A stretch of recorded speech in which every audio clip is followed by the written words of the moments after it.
Hello student, आपका आज का टॉपिक है डिज़ाइन ऑफ कंप्रेशन मेंबर। इसके पहले हमने 2 लेक्चर ले लिया आपका कंप्रेशन मेंबर के बारे में, न्यूमेरिकल भी उसमें बताया है।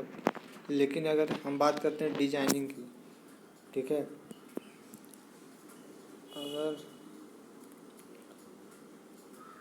अगर डिजाइनिंग की बात करते हैं तो डिजाइनिंग के केस में, डिजाइनिंग के कंडीशन में 3 केस हैं। पहला जो है हमारा एंगल सेक्शन के लिए, दूसरा हमारा आरएसजे के लिए, तीसरा हमारा बिल्ट सेक्शन के लिए। अब ये देख लिए तीनों है कि एंगल सेक्शन तो आपको पता है, आरएसजे का फुल फॉर्म क्या होता है, rolled ROLLD, rolled steel joist, JOIST, joist क्या है, ज्वाइस्ट। ये 3 सेक्शन है। तीसरा क्या है, संगठित खंड के लिए। संगठित खंड का मतलब क्या हुआ, build up, BUILT, built up section के लिए है। बिल्ट अप सेक्शन का मतलब क्या हुआ, सिंपल से जहाँ पे हमारा कॉलम लोड को बियर नहीं कर सकता है, वहाँ पे हम क्या कर सकते हैं, बिल्ट अप सेक्शन का यूज़ करते हैं। जैसे सिंपल सा समझ लिया आपको, ये हमारा क्या नॉर्मली एक कॉलम है, इस पे लोड पड़ता है। लोड अगर इस पे 50 किलो न्यूटन का लोड पड़ रहा है तो ये बियर कर ले रहा है। अगर इस पे हम 70 किलो न्यूटन का लोड डालें तो ये बियर नहीं कर पा रहा ना। तो क्या करेंगे हम, कॉलम एक तो ये है मेरा कॉलम, बगल में हम क्या करेंगे, एक और कॉलम हम तैयार कर लेंगे। इनको क्या करेंगे, ब्रेसिंग की सहायता से, या ये ब्रेसिंग हो गया, ब्रेसिंग की सहायता से या लेसिंग की सहायता से क्या करेंगे, एक दूसरे को कनेक्ट करा लेंगे। कनेक्ट कराने के बाद अब इस पे लोड डालेंगे तो क्या होगा, जो हमारा 70 किलो न्यूटन का लोड ये नहीं बियर कर पा रहा था, वो अब क्या करेगा, 70 किलो न्यूटन का लोड हमारा ये वाला पोर्शन बियर कर लेगा। ठीक है, इसी को बोलते हैं बिल्ट अप। बिल्ट अप का मतलब सिंपल सा है, जहाँ पे 2 सेक्शन यूज हुए हों, वो हमारा क्या कहलाता है, बिल्ट अप कहलाता है। ठीक है, इसके बाद हम बात करते हैं, इसमें 3 चीज़ें हैं। एक तो लेमडा की वैल्यू है, L/R हमेशा किसकी वैल्यू होती है, लेमडा की वैल्यू होती है। इसकी L/R, इसकी L/R। अगर कोणीय खंड दिया हुआ तो इसमें जो सिग्मा AC की वैल्यू होगी, बैंडिंग स्ट्रेस जो होगा, सिग्मा AC जो होगा हमारा, वो कितना होगा, 80 MPa होगा। RSJ के कंडीशन में सिग्मा AC 100 MPa होगा। बिल्टअप के कंडीशन में सिग्मा AC 140 होगा। ये तीनों आपको याद करना पड़ेगा। बोलेगा कोणीय खंड के लिए, कोणीय खंड सेक्शन के लिए डिजाइन कीजिए फॉर द कंप्रेशन मेंबर, तो क्या होगा, सिग्मा AC की जो वैल्यू होगी वो नहीं दिया होगा तो आप कुछ भी थोड़ा ना रख देंगे अपने मन से, क्योंकि डिजाइनिंग की बात कर रहा है। तो डिजाइनिंग की कंडीशन में क्या होगा, सिग्मा AC की वैल्यू 80 MPa होगी और L/R की वैल्यू क्या होगी, 100 होगी।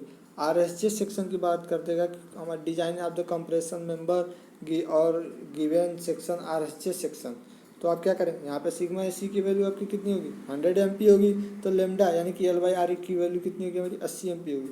वही बोलेगा design the built up section for the compression member. Built up section की बात करेंगे तो संगठित खंड के लिए बोल रहा है, design the built up section for compression member. तो यहाँ पे क्या होगा, सिग्मा AC की वैल्यू 140 हो जाएगी, L/R की वैल्यू क्या हो जाएगी, 40 हो जाएगी। ये आपको याद करना पड़ेगा, तीनों याद करना पड़ेगा, तभी जाके काम चलेगा। यानी कि आपको याद होना चाहिए किस सेक्शन के लिए सिग्मा AC की वैल्यू क्या है, किस सेक्शन के लिए L/R यानी कि लेमडा की वैल्यू क्या है। इसके बाद हम बात करते हैं यहाँ से आवश्यक क्षेत्रफल, एरिया निकालेंगे। तो एरिया बराबर क्या होगा हमारा, फोर्स अपान स्ट्रेस, यही तो होगा। सिंपल सा हम पढ़ेंगे सोम पे, सोम में स्ट्रेस बराबर हमारा क्या होता है, लोड अपान एरिया। तो एरिया बराबर क्या हो जाएगा, लोड अपान हमारा स्ट्रेस, यही तो होगा। एरिया को इधर ले जाएंगे और स्ट्रेस को इधर लाएंगे, तो क्या हो जाएगा हमारा क्षेत्रफल बराबर load upon area, P upon sigma stress होगा, यही तो होगा। इसके बाद हम बात करते हैं आवश्यक परिभ्रमण त्रिज्या, यानी कि परिभ्रमण त्रिज्या यानी कि रेडियस ऑफ जायरेशन बराबर क्या होगा, L/λ होगा। अभी हम आपको बताए थे, जो हमारा सिलेंडरनेस रेशियो था, लेमडा बराबर क्या होता है, L/R। तो R बराबर हमारा क्या हो जाएगा, L/λ ही तो होगा, वही तो यहाँ पे लिखा हुआ है। Radius of gyration equal to effective length upon slenderness ratio, ये हमारा दूसरे नंबर पे होगा। इसके बाद हम क्या करेंगे, ये निकालने के बाद हम क्या करेंगे, सेक्शन का चयन करेंगे। Choose section from steel table से क्या करेंगे, सेक्शन का चयन करेंगे। इसके बाद कुछ चीज़ें हैं जो हम आपको न्यूमेरिकल के अकॉर्डिंग अभी समझाते हैं। आप लोग अच्छे से थोड़ा ध्यान दीजिएगा। इसमें कुछ न्यूमेरिकल है। इस क्वेश्चन में क्या दिया हुआ है, एक छत कैंची के स्ट्रट के लिए एक कोणीय खंड, यहाँ पे पहले क्वेश्चन में देख लीजिएगा, एक कोणीय खंड दिया हुआ है, यानी कि एक कोणीय खंड में सिग्मा AC की वैल्यू कहाँ क्या होगी, 80 होगी, और लेमडा की वैल्यू कितना होगा, 100 होगा। सिग्मा AC की वैल्यू 80 होगी और लेमडा की वैल्यू यानी कि LIR की वैल्यू कितनी होगी, 100। MPa कहिए, मेगा पास्कल कहिए, या न्यूटन पर mm स्क्वायर कहिए, ठीक है। यदि इस पर भार जो है वो कितने का आ रहा है, 97 किलो न्यूटन का आ रहा है, और इसकी लंबाई 2.1 मीटर हो, तो क्या करना है, हमको अभिकल्पन करना है। लेकिन क्या है, जो हमारा स्ट्रेस है वो कंटिन्यूस है, डिसकंटिन्यूस है। क्वेश्चन में क्या दिया हुआ, डिसकंटिन्यूस दिया हुआ है। यहाँ पे ऐसा तो कहीं दिया नहीं है कि एक रिवेट लगा या 2 रिवेट लगा है, लेकिन क्वेश्चन में दिया हुआ है यह सिरे पर 2-2 रिवेट से जोड़ा गया है। यहाँ पे क्या है, यहाँ पे दिया हुआ है यह सिरे पर 2-2 रिवेट से जोड़ा गया है। क्वेश्चन में सभी चीज़ें डिफाइन है, आप यहाँ पे लिख सकते हैं। जब 2-2 रिवेट डिफाइन है तो आपको पता होगा इफेक्टिव लेंथ की वैल्यू जो होगी वो क्या होगी, 0.85 L होगी। 0.85 दिया हुआ है, कैपिटल L की वैल्यू कितनी है, 2.1 है। इसका गुणा करोगे तो इफेक्टिव लेंथ निकल के आ जाएगा। इसके बाद हम बात करते हैं एरिया। तो एरिया का फॉर्मूला क्या होता है, लोड अपॉन स्ट्रेस। लोड हमारा दिया हुआ 97 किलो न्यूटन, यानी कि 97 गुणे 1000 डिवाइड बाई 80। यहाँ से आप क्या करेंगे, एरिया डिफाइन कर लेंगे, निकल के आ जाएगा 1212.5। एरिया के बाद हम क्या करेंगे, मिनिमम रेडियस ऑफ जायरेशन, इसको आर मिनिमम कर सकते हैं, कोई दिक्कत नहीं है। मिनिमम रेडियस ऑफ जायरेशन निकालेंगे तो मिनिमम रेडियस ऑफ जायरेशन का फॉर्मूला क्या होता है, L/R। यल अभी आप ऊपर निकाले हुए हैं, यल की वैल्यू कितनी आई है, यल की वैल्यू आप क्या है, 1785 mm। तो यहाँ से क्या होगा, यल इक्वल टू 1785, लेमडा की वैल्यू 100, क्योंकि हमारा एंगल है ना, कोणीय खंड है। यहाँ पे देख लीजिए, कोणीय खंड के लिए क्या होगा, लेमडा, या लेमडा यानी कि L/R इक्वल टू 100, यही तो होगा। तो यहाँ से हम क्या करेंगे, 1785 डिवाइड बाई 100 कर देंगे, यहाँ से हमारा क्या होगा, आर निकल के आ जाएगा 1785 mm। सिंपल सा हो गया। अब क्या करेंगे, आर और आर निकालेंगे, आर मिनिमम, ये हमारा एरिया है। एरिया और आर मिनिमम के अकॉर्डिंग हम क्या करेंगे, स्टील टेबल से सेक्शन चयन करेंगे, ठीक है। एंगल कोणीय खंड की बात कर रहा है तो यहाँ पे क्या करेंगे, एंगल कोणीय खंड की बात कर रहा है तो हमारा कौन सा है, स्टील टेबल से हम क्या करेंगे, 90x90x8 mm का खंड चूज करेंगे, ठीक है।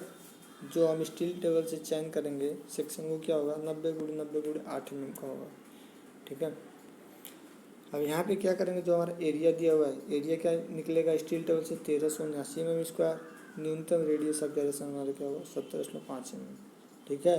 अब आप एक चीज़ का ध्यान दीजिए, जो हम आवश्यक जो हम निकाले हुए हैं वो हमारा रेडियस ऑफ जायरेशन कितना था, 17.85 है। जो स्टील टेबल से निकाल रहे हैं वो हमारा रेडियस ऑफ जायरेशन कितना है, 17.5 है। यानी कि अभी जो निकाल रहे हैं क्या, ये मिनिमम है पहले वाले से, ठीक है। लेकिन जो हम एक्चुअल में एरिया निकाले थे वो 1200 समथिंग कुछ था, लेकिन यहाँ पे स्टील टेबल से कितना है, 1379, यानी कि ये ज़्यादा है ना। और ये रेडियस ऑफ जायरेशन क्या पहले आवश्यक वाले से कम है ना, ये रेडियस ऑफ जायरेशन आवश्यक वाले से कम है। तो कुछ थोड़ा कंडीशन है, ये आप लोग नोट कर लीजिएगा। दिया है परिभ्रमण त्रिज्या, यानी कि इसकी बात करें, परिभ्रमण त्रिज्या आवश्यक मान से कुछ कम है, कमी तो है, कम है, परंतु क्षेत्रफल अधिक होने के कारण यह सुरक्षित है। यानी कि जो हमारा पहले जो रेडियस ऑफ जायरेशन क्वेश्चन में निकाले थे सॉल्यूशन वो कितना था, 17.585। अभी जो निकाले 17.5, ये क्या 17.5 इससे कम है, लेकिन यहाँ पे जो एरिया है ये क्या ज़्यादा है, इसलिए क्या है, सेफ है। और ज़्यादातर आप यही देखेंगे, जो हमारा radius of gyration steel table से निकालेंगे वो आवश्यक यानी कि जो हम निकाले हुए हैं उसके नियर अबाउट या उसके बराबर हो तो अच्छा रहेगा।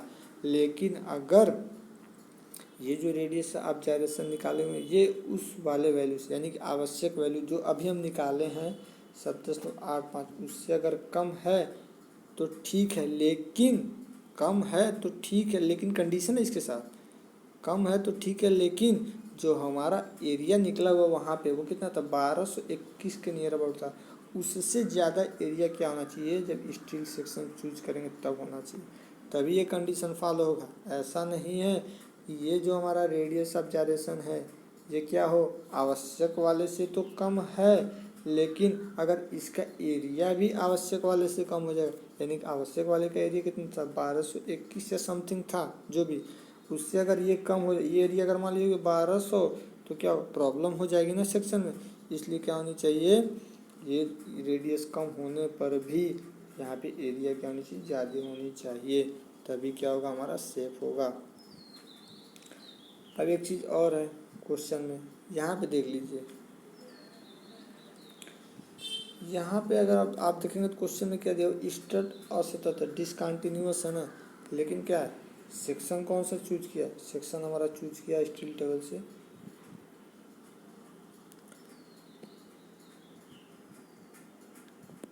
90x90x8 है। इसका आप लोग ध्यान दीजिएगा, ठीक है। इसके बाद हम किसकी बात करते हैं, इसके बाद हम बात करते हैं जांच भी तो करना पड़ेगा, क्योंकि स्टील टेबल से जो हम वैल्यू निकालें आर निकाले हैं, इसके आगे भी तो हम लेमडा की वैल्यू निकालेंगे तभी तो हमारा आएगा नेक्स्ट। तो यहाँ से क्या होगा, लेमडा की वैल्यू जब निकालेंगे तो लेमडा की वैल्यू कितनी होगी, L/R। तो L हमारा कितना निकला हुआ है, 1785 निकला हुआ है।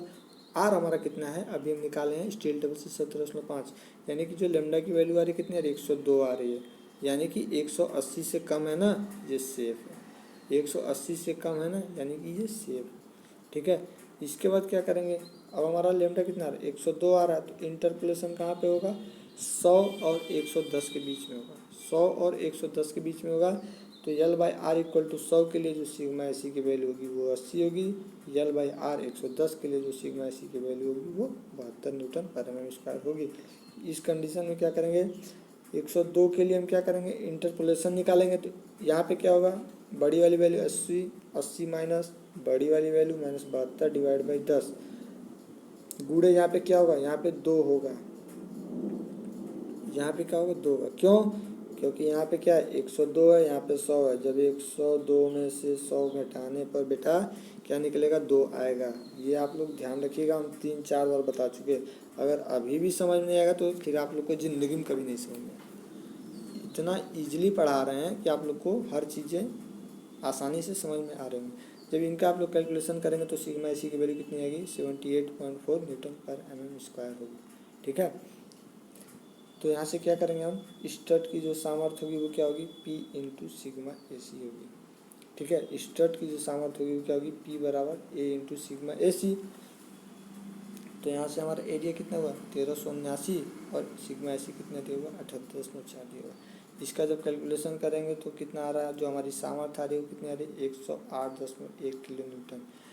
ये जो हम स्टील टेबल से वैल्यू दिए हैं तब निकालें तो हमारी सामर्थ्य कितनी आ रही है 108 निकालें, लेकिन क्वेश्चन में हमारा कितना दे रहा था लोड, 97 दे रहा था, 97 लोड दे रहा था क्वेश्चन में, लेकिन जब स्टील टेबल से वैल्यू लेकर के जब कैलकुलेट किए सामर्थ्य तो कितना आ रहा है 108 आ रहा है, यानी कि ये वाली वैल्यू जो है वो ज़्यादा आ रही है, यानी कि क्या है सेफ है।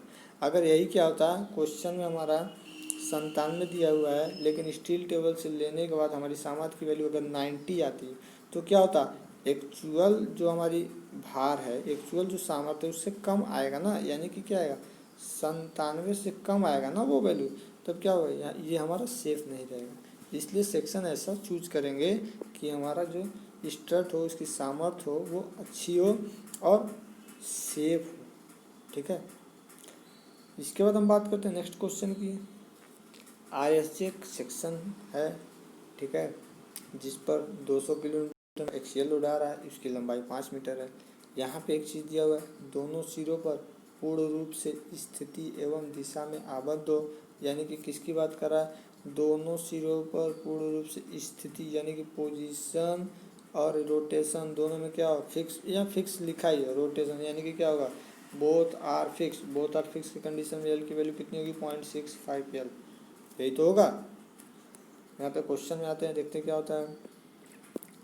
प्रभावी स्मॉल एल कितना होगा, प्रभावी लंबाई 0.65 एल, एल की वैल्यू दी है 5 मीटर, यहाँ से 10.65 गुणे 5 यार करेंगे तो 3250 आ जाएगा। और RSJ के कंडीशन में अभी हम आपको बताए थे सिग्मा AC इक्वल टू का होगा 100 होगा और लेमडा इक्वल टू क्या होगा 80 होगा। देख लीजिए आप लोग एक बार, आर एस सी के कंडीशन में क्या होगा, सिग्मा 100 होगा, L by R equal to 80। ये सब आपको याद रखना है, सब आता है एग्जाम में। तो यहाँ से हम क्या करेंगे, अब आवश्यक क्षेत्रफल निकालेंगे। आवश्यक क्षेत्रफल का फॉर्मूला क्या होगा, लोड अपान स्ट्रेस। तो लोड हम कितना निकालें, 200 गुणे 1000, यानी कि 200 किलो न्यूटन है ना। 200 किलो न्यूटन को न्यूटन में चेंज करेंगे क्या, 200 गुणे 1000 बटा 100, यानी कि जो हमारा क्षेत्रफल आएगा वो कितना आएगा, 2000 mm²। इसके बाद हम बात करते हैं आर। आर इक्वल टू क्या होगा, लेमडा यल बाई आर। यल हमारा कितना है 3250, लेमडा कितना है 80।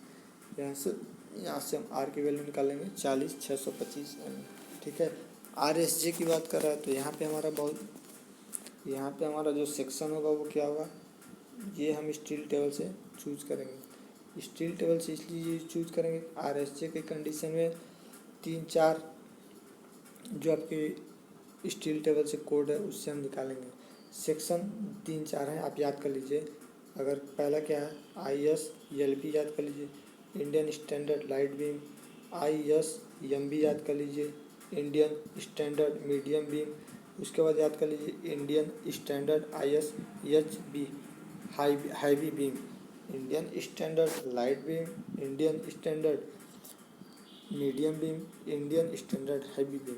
इन तीनों से आप क्या करेंगे, स्टील टेबल से वैल्यू देख लेंगे तो आपका ये वाली वैल्यू निकल के आ रही। आपका कुछ और भी आ सकता है, कोई ज़रूरी नहीं कि हमने ये लिखा है तो यही होगा। आप भी अपने मन से देख के आपका कुछ और भी आ सकता है, लेकिन लास्ट में जो क्या होनी चाहिए, जो हमारी सामर्थ्य होनी चाहिए वो सेफ होनी चाहिए। ऐसा नहीं है कि हम क्या करें, आर की वैल्यू यहाँ पे ज़्यादा ले लें या कम ले लें, और जो हम आवश्यक निकालें वहाँ पे भी ज़्यादा कम हो। डिफरेंट ज़्यादा नहीं होना चाहिए, डिफरेंट जितना कम होगा उतना ही सेक्शन अच्छा होगा हमारे लिए। ठीक है। तो यहाँ से क्या है, स्टील टेबल से I S W B 2028 kg का सेक्शन चूज किए। यहाँ पे जो हमारा एरिया होगा कितना होगा, 3671 होगा, और आर मिनिमम की वैल्यू कितनी होगी, 29.9 mm होगी। ठीक है। ये जब सेक्शन हम यूज करते हैं तो यहाँ पे एक चीज़ देख लीजिए, ये जो हमारा आर मिनिमम आया है 40 आया, यहाँ पे जो एक्चुअल में निकाले हैं आर मिनिमम 40 आया है, स्टील टेबल से हमारा क्या है 29 आया है। लेकिन हम एरिया की बात करेंगे तो एक्चुअल में जो एरिया निकाले वो 2000 आया है, स्टील टेबल से 3671 है, यानी कि सेफ है, कोई दिक्कत नहीं। दिक्कत तो नहीं है, लेकिन आगे देखते हैं कैलकुलेशन में। अगर पता चले लास्ट में सामर्थ्य जो है वो हमारा गिवन सामर्थ्य से कम आएगा तब तो सेफ नहीं होगा हमारा जो भी सेक्शन है। अब क्वेश्चन लगाते हैं, फिर देखते हैं क्या होता है। यहाँ से क्या होगा, लेमडा की वैल्यू निकाल लेंगे, कितना होगा, लेमडा बराबर यल बाई आर। यल हमारा क्वेश्चन में दिया हुआ है 3250 निकालेंगे, क्योंकि यल बराबर क्या था 0.65, यल कैपिटल यल। यहाँ से हम निकाले 3250 डिवाइड बाई आर की वैल्यू अभी स्टील टेबल से कितना लिए 29.9 mm। लेमडा की वैल्यू जब निकालेंगे कितना आ रहा है 108.6 ना, 21 से 180 से लेस देन है, यानी कि सेफ है। आप एक चीज़ याद रखिएगा, हमेशा जो भी लेमडा की वैल्यू निकालेंगे वो हमेशा के लिए 180 से कम होना चाहिए। ठीक है। अब देखिए यहाँ पे लेमडा की वैल्यू कितनी आ रही थी, 108 आ रही थी ना। तो इंटरपोलेशन कहाँ पे होगा, 100 और 110 के बीच में ही तो होगा, क्योंकि 100 के बाद 108 आता है और 110 के पहले कितना आता है 108 आता है। तो स्टील टेबल से क्या करेंगे, यल बाई आर 110 के लिए जब करेंगे सिग्मा एसी की वैल्यू 80 न्यूटन पर एम स्क्वायर आएगी। यल बाई आर इक्वल टू 110 के लिए करेंगे तो सिग्मा एसी कितना आएगा 72 न्यूटन पर एम स्क्वायर। न्यूटन पर एम स्क्वायर की है, मेगा पास्कल की बात कर रहा हूँ। यहाँ से क्या होगा, जब सिग्मा एसी की वैल्यू निकालेंगे तो क्या होगा 80 माइनस 72 डिवाइड बाई 2 इंटू 8.69। 8.69 कहाँ से आएगा, 108.69 में से 100 घटाओगे तो कितना आएगा 8.69 आएगा। यहाँ से जब कैलकुलेशन करोगे तो सिग्मा एसी की वैल्यू कितनी आएगी 73.048 न्यूटन पर एम स्क्वायर। ठीक है। यहाँ पे क्या होगा, सामर्थ्य पी बराबर जब निकालोगे तो एरिया इंटू सिग्मा एसी होगा। तो पी बराबर क्या है, एरिया आपका दिया हुआ 3671, सिग्मा एसी अभी आप निकालें 73.088। यहाँ से जब पी की वैल्यू कैलकुलेट करेंगे तो हमारा कितना निकल के आएगा 268.2।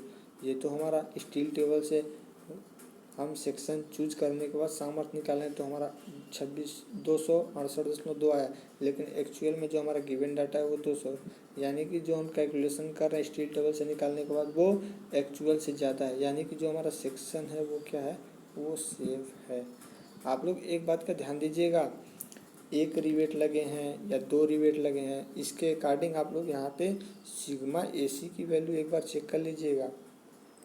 ये जो सिग्मा AC निकल के आ रहा है, इसके बाद एक चीज़ ये चेक कर लीजिएगा, एक रिवेट लगे हैं या 2 रिवेट लगे हैं, उसके बाद फिर से हम क्या करेंगे, सिग्मा AC की वैल्यू निकालेंगे ना, या तो सिग्मा AC ही होगा, एक रिवेट लगे होंगे, ठीक है, या एक रिवेट लगे होंगे तो उसमें 8 सिग्मा AC होगा, अगर 2 रिवेट लगे होंगे तो सिग्मा AC होगा, या क्या होगा, ये आप लोग अपने अकॉर्डिंग में पहले लेक्चर वाले वीडियो में जा कर के उसको ईजिली देख लेंगे।